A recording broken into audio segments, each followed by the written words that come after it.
My stomach literally twisted as I approached the entrance to the restaurant. I had no idea if I could eat anything. Just as I was about to open the door, a gust of wind came and knocked the umbrella out of my hands. Some of the water, which it had saved because it was a damn cheap and almost useless umbrella, got on my face and in my hair, which I had spent hours styling especially for this occasion. The doorman opened the door as I started to lash out and nearly knocked me down. Apologizing, he took my hand and supported me. I was sure my hair was not intact. Sighing, I walked past him to the front desk. Prime Angus Steakhouse was one of the most popular restaurants in the Windy City, which was our hometown. Well, maybe only in my hometown. I would have to see what answers this evening would yield, but I was hoping to say we again when all was said and done. It wasn't Jean and Georgetti's, but Josh remembered that I always wanted to eat here even after all this time. Mr. and Mrs. Conrad, I introduced myself to the maitre d' when he looked up. 7:30. Oh, this is Alice and Joshua, he said cheerfully. One moment, please. We'll show you to your table shortly. The restaurant was known for using first and last names in its reservation system. It was funny, and at the same time nice to hear our names mentioned out loud and in the same sentence again. My hair may have been messed up, but you can't rip the smile off my face with a nail hammer. I was informed that Josh hadn't arrived yet, but the host took me to our table anyway. 5 minutes later, I was sipping white wine from a glass. I wanted to surprise my husband by ordering his favorite drink, but I changed my mind, thinking it might seem presumptuous. I didn't want to do or say anything tonight that might interfere with our possibly happy reunion. Looking forward to seeing Josh for the first time in almost a year, I remembered the best times, truly wonderful times, in our relationship. Josh and I met a week after I graduated from college. My father had helped me get a job at Wilkins and Bather LLC, a large accounting firm. Josh was a high-profile client as a result of his parents' untimely death and a very large inheritance, not to mention a trust fund. Our firm managed the fund, and we were consumed with distributing the assets he inherited. At the time, I had nothing to do with Josh's finances. I was just an entry-level accountant. We both fell in love with each other at first sight, started dating, and married 15 months later. In fact, it was my firm that suggested we draw up a prenuptial agreement that would be agreed upon by all parties. What I loved most about my husband was his charisma and energy. His personality was a perfect match for mine. In those early years, before and after we were married, we could talk about anything. The way he explained everything and the passion he exuded made me see him as a man beyond his years of maturity. I suddenly remembered the night it all ended, the night Josh had fallen into silence. It had happened on Valentine's Day the year before, and all credit to me. For the first 3 years, Josh and I had a relationship like a fairy tale. The love, the sex, the companionship, it was all there and I was content. Content. That word began to plague me and even haunt me. The spoon of tar in my honey barrel of contentment turned out to be one Brett Stratton. He, too, was a wealthy client of my firm, and by the time I met him, I was well on my way to a junior partner position. We all know how history unfolds. Heck, even I knew what was involved at the time, but I went ahead and bought it anyway. The slight flirtation made me tremble with anticipation. Dressing better, sexier, on days when I knew he'd be in the office made me tremble even more.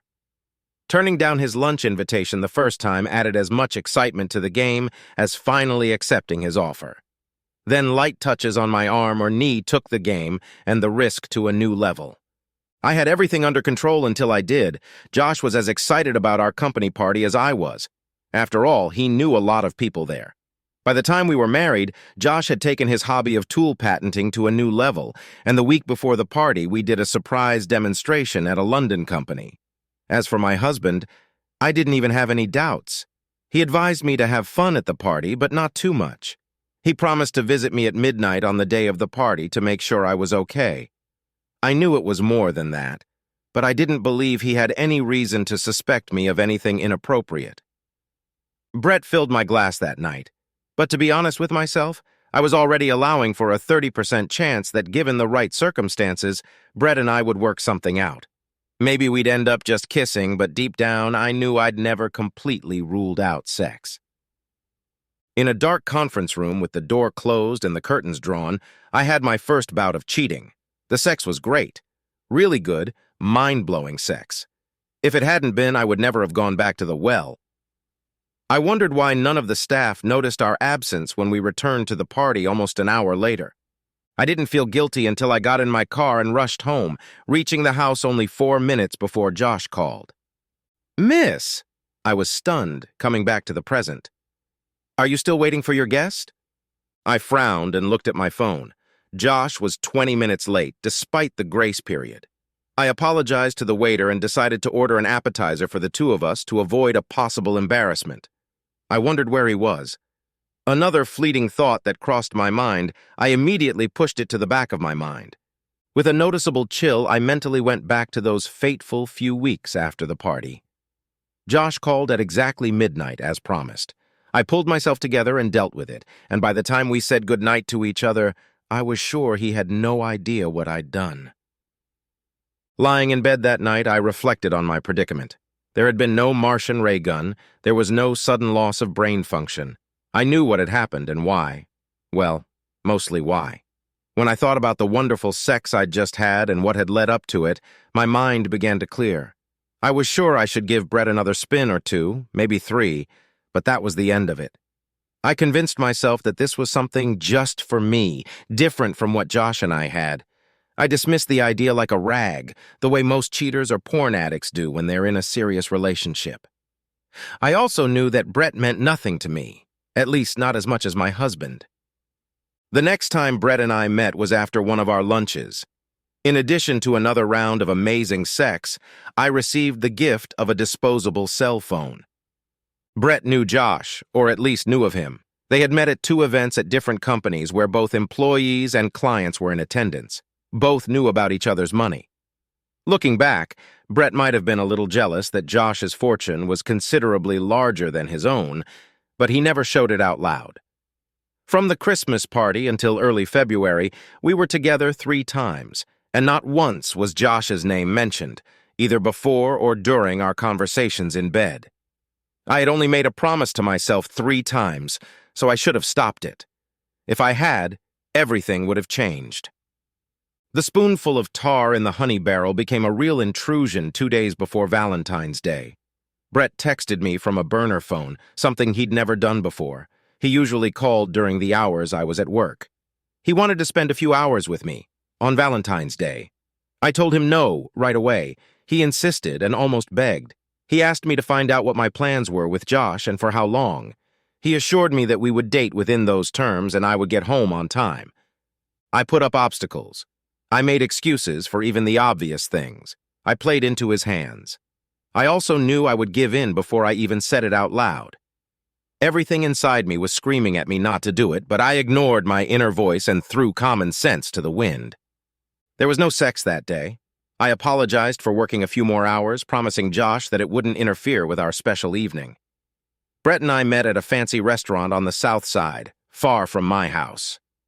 My only gift that night was a very expensive necklace, which meant only one thing, and that was bringing me back from my fairy tale. Brett had fallen in love with me, and I couldn't have that. I refused his gift, which he didn't handle very well.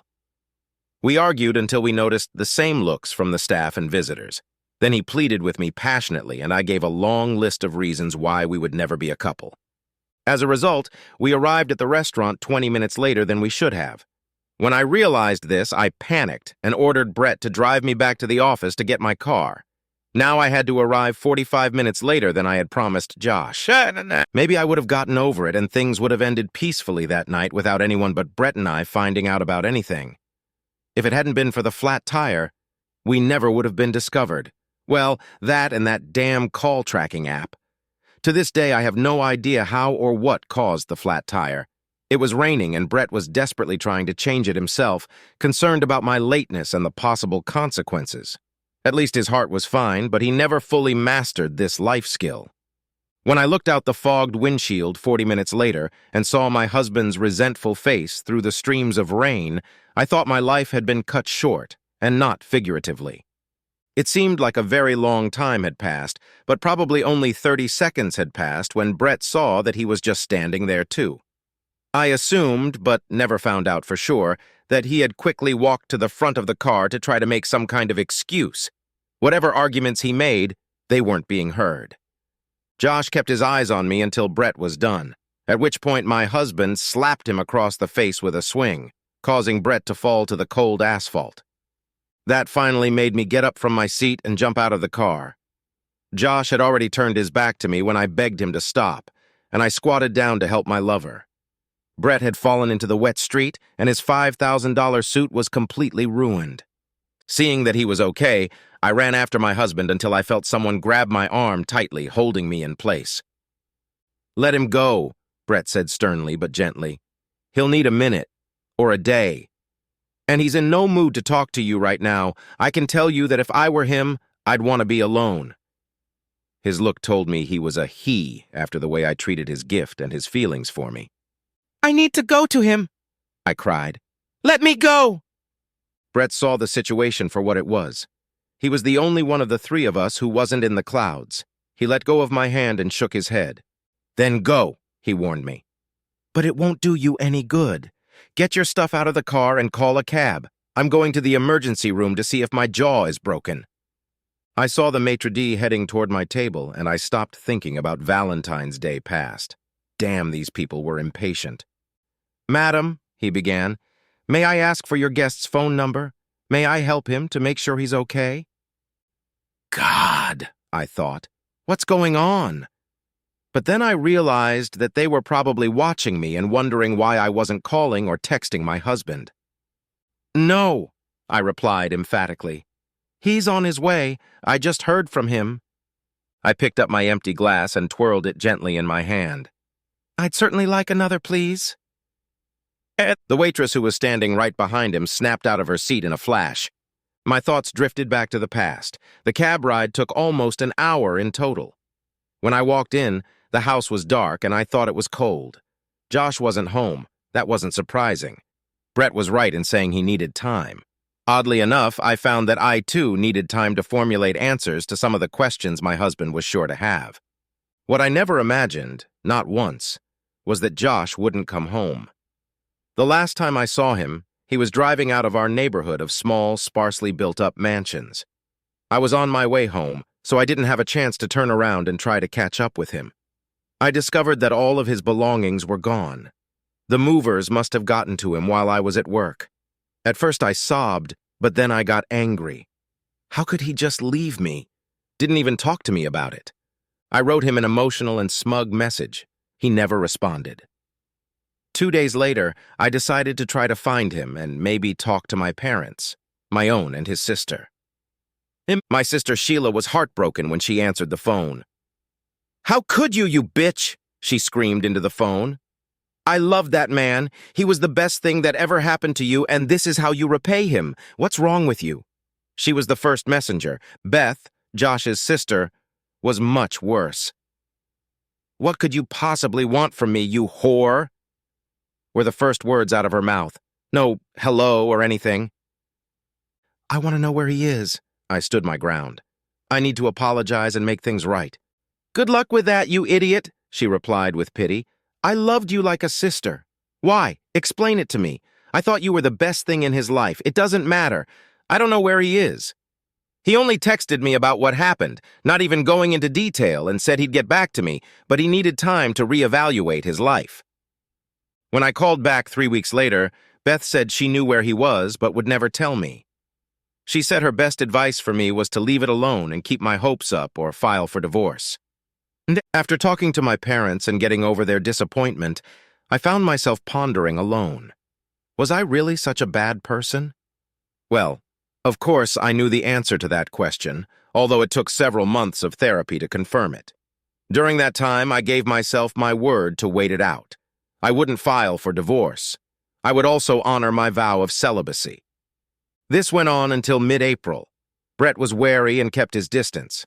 I figured he was probably worried about my marriage and concerned for himself as well. The day I inquired about him with my team leader, I was informed that he had missed an appointment the previous week due to hospitalization.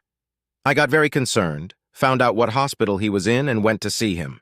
He told me that he had been attacked. I didn't think he believed it. And I certainly didn't either, but I wasn't going to fight back. His last words hurt me deeply. "Alice," he said in a hushed whisper because of the injury to his neck. "I'd rather never see you again." Dinner had failed, and so had my Valentine's Day. Damn it, I thought, why? Why invite me to meet him here if only to humiliate me? I saw the owner of the table talking to the waiter, probably about how to treat me more delicately. It had been almost an hour since I'd sat down at the table. I turned my back to the window, wondering how I could get out of there with a modicum of dignity. The downpour had intensified since an hour ago. Despite the downpour, something in the well-lit cafe across the street caught my eye. A spectacular blonde with almost white hair sat looking into the eyes of her lover and holding his hand across the table. I shifted my gaze to the gentleman, and my heart nearly stopped. It was my husband, Josh. Or maybe it wasn't. The man had a well-groomed beard. The rain drummed on the glass. I studied him, hoping against all odds that I was wrong. They were laughing and making eyes at each other, and they were clearly a couple. They averted their gaze and uncrossed their arms. The man turned to the window and looked. He looked right at me. I was sure of it. Jumping up from my seat, I acted on pure emotion and adrenaline. Wallet, coat, check. Pulling out my wallet, I quickly crossed the dining room. Check. I handed my credit card to the maitre d' and on my way out, asked him to charge me for the lobster tail, promising to come back and sign the receipt. Of course, by the time I entered the cafe, they were already gone. By then, I was sure it had been his plan all along. They must have been ready to leave, just waiting for me to make my move. To mess with me. Never in my life had I felt so hopeless and humiliated. When I left the cafe, the waiter met me in the rain with my card, receipt, and phone number that I had left on the table. Another pity-filled look, which after all these months went down easier than the rain, and an insincere wish me luck. I walked back to the lobby of the steakhouse and hailed a cab. It was a little after 9:30. On the way home, I asked the driver to stop at a liquor store and tipped him $20 to come in and buy me a dose for the night. Money was still the least of my problems. I was able to hold on to it. All the way to my front door, I held on to it, and then when I walked in, the dam burst. I had such high hopes for this evening, hopes of reconciliation and love, so many other fantasies I'd conjured up in my dreams. Instead, I was alone, wet and freezing. He wouldn't come back. I would never get a chance to explain myself or apologize for my transgressions. Worst of all, he'd found someone else. The realization of how stupid that sounded in my own head triggered another bout of tears. I walked to the kitchen and pulled a wine corkscrew out of the desk drawer, but immediately put it back and reached into my bag for a bottle of vodka. The wine could wait.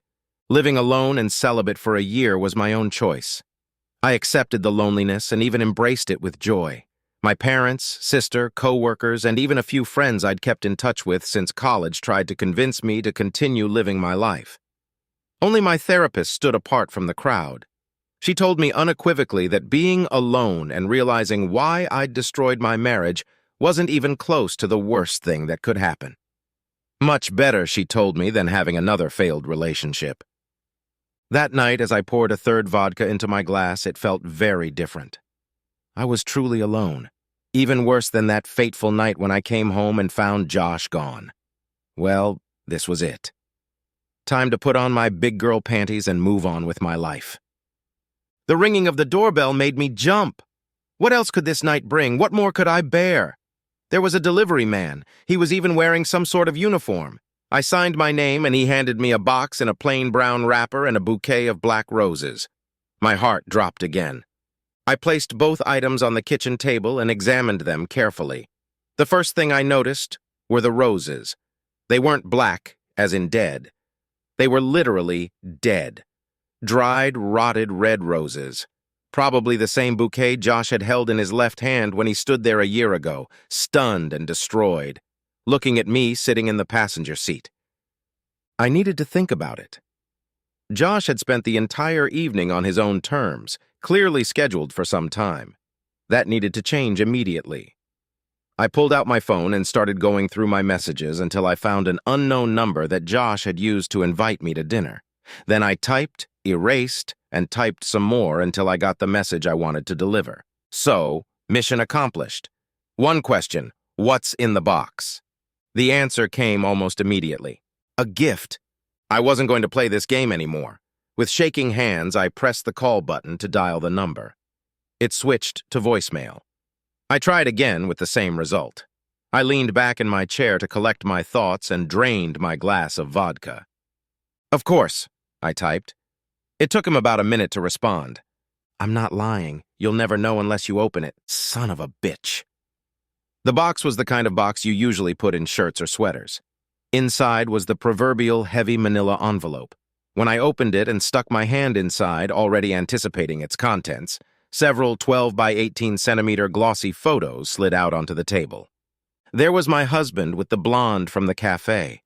They were standing side by side, casually dressed, and someone was taking a picture of them with the Grand Canyon in the background. It made me sob. We had always planned to go there after we had our first child. Another photo captured the beautiful body of a blonde woman in a barely there bikini in some tropical location. The woman was perfection itself, right down to her cute little legs. I suddenly felt too depressed to be jealous. That would probably come later. Other pictures showed the two of them engaged in different activities or just burning love in each other's eyes. I pushed them aside. I looked inside the envelope and found two things: a handwritten note from my husband and a cover sheet entitled "Dissolution of Marriage." Looking through it, I saw that it had Josh's attorney's name and number on it. I picked up the note. "Alice, first of all, I want to apologize for my deception today. I thought long and hard about what our reunion would look like and how it might end. In the end, I realized that we would never be on equal footing if you couldn't experience what I experienced last Valentine's Day. Telegraphing about it wouldn't have been the same and wouldn't have done either of us any good. I couldn't find the words to express my sadness or disappointment in you last year, so I left. As Paul Simon said 50 years ago in his song, 'Any words of mine at the time would have fallen on me like silent raindrops, and certainly yours.' I decided we both needed silence. So I went in a different direction and started a new life, albeit not a temporary one. That's where and how I met Tiffany. She helped me heal and gain understanding. Sometimes she even advocated on your behalf. I won't bore you with the details, the pictures should be enough. If, after seeing them and reading this, you still have any interest in a possible reconciliation, call this number and we can set up a real date and time to talk. I don't expect forgiveness to be easy to obtain from either of us, but I'm here if you want to try. Josh." After rereading it, I set the letter aside. I noticed that the number listed was different from the one we had just communicated on. For a split second, I felt a wave of relief wash over me. There was still a chance. Then that joyous anticipation was obscured by a dark cloud of reality. Josh showed me exactly what I had done to him and demonstrated it very skillfully. I felt what he felt, what I had done to this man, my own husband, he could do to me in return. In that moment, I realized that I could never be with someone capable of hurting me as much as he had, like I had hurt him. He was still a teacher, and he still took me to school. I could never again truly love a man who could attack my heart and my emotions so coldly and cruelly. And I would have to live with myself for a long time, knowing that I was that kind of man too.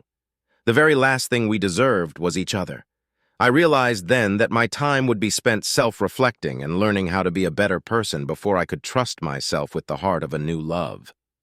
For a brief moment, my inner voice told me that I shouldn't give up so quickly. I took the pictures in my hands once more and looked through them carefully.